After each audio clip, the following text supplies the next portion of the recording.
Isolation, illness, and personal loss shaped Rollo May's life, and ultimately the field of psychology. Today, I'm going to be delving into the story of Rollo May, the father of existential psychotherapy. Rollo May was born in 1909 in Ada, Ohio, to parents that had a strained marriage.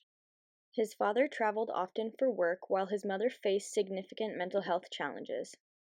Left to care for one another, May and his siblings experienced a childhood filled with both neglect and emotional turmoil. To cope, May often retreated to his treehouse, where he sought solitude when he could. Despite these early hardships, May excelled academically, graduating high school 1 year earlier than his peers. After high school, he attended Michigan State University, where he discovered a love for writing, communication, and philosophical questioning. Although a clash with administration led to his expulsion, it redirected him to Oberlin College, a place that he later described as feeling like home. There he thrived socially and intellectually, graduating with a degree in English in 1930.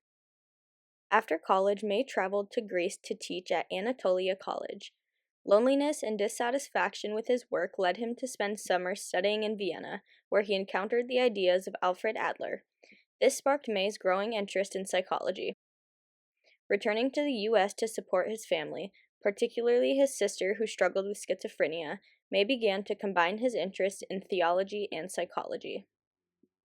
May enrolled at Union Theological Seminary, where he was influenced by the ideas of Paul Tillich.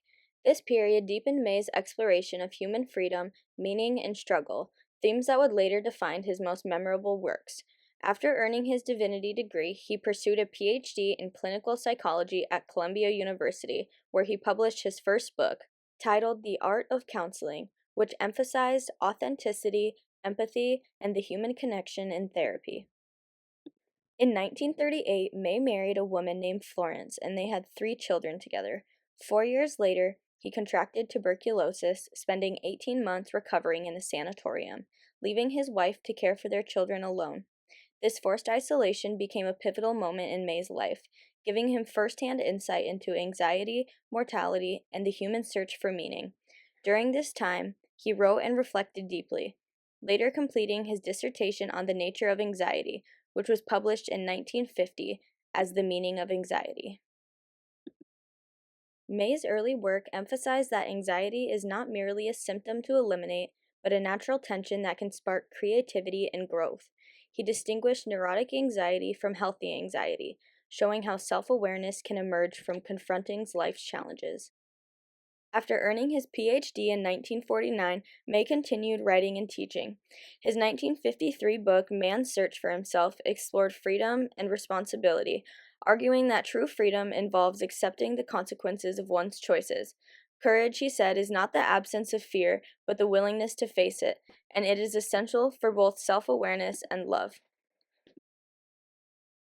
In 1958, May contributed and co-edited to the title Existence, a new dimension in psychiatry and psychology, and introduced the 3 modes of existence, which he titled Umwelt, this is the physical environment, Mitwelt, this is the relationships with others, and Eigenwelt, this is the relationship with ourselves.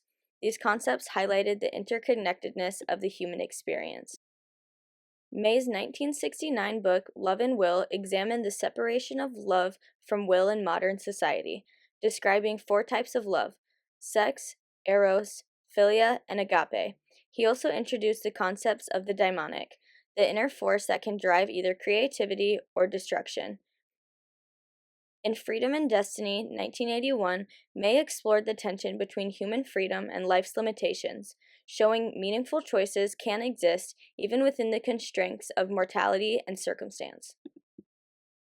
Throughout the 1970s, May remained active in social issues such as civil rights and opposition to war. While his personal life reflected the challenges of relationships in his life, he went through multiple marriages and divorces, a pattern that likely mirrored the instability he experienced growing up. In his later years, he continued writing, lecturing, and influencing American psychology until his death in 1994, at the age of 85. May left behind a legacy of existential humanistic thought that continues to guide psychologists and therapists today. May's influence remains profound, During the COVID-19 pandemic, existential therapists drew on his principles to help navigate fears of illness, isolation, and uncertainty. Emmy Van Derzen emphasized May's belief that crisis can spark growth, courage, and self-reflection. Psychologist Mick Cooper expanded May's existential approach into pluralistic therapy, highlighting the client's choice, authenticity, and making meaning. Stephen Diamond, a former student of May's, applied his daimonic concept, helping clients channel intense emotions like anger or creativity in a constructive way. In healthcare, meaning-centered psychotherapy, developed by William Breitbart, uses May's ideas to help terminally ill patients cope with mortality and loss of purpose. Studies have shown it improves meaning in life, self-esteem, spiritual well-being, anxiety, depression, and overall quality of life. Although philosophical in nature and difficult to quantify empirically, May's core beliefs that meaning, freedom, and responsibility are central to the human well-being continues to underpin modern therapy and guide people towards authentic, intentional lives. Rollo May's life and work reveal a deep understanding of the human condition. By embracing anxiety, freedom, and responsibility, he showed that even in the face of hardship, humans can create meaningful, authentic lives. His legacy continues to shape therapy, self-discovery, and the way we understand ourselves.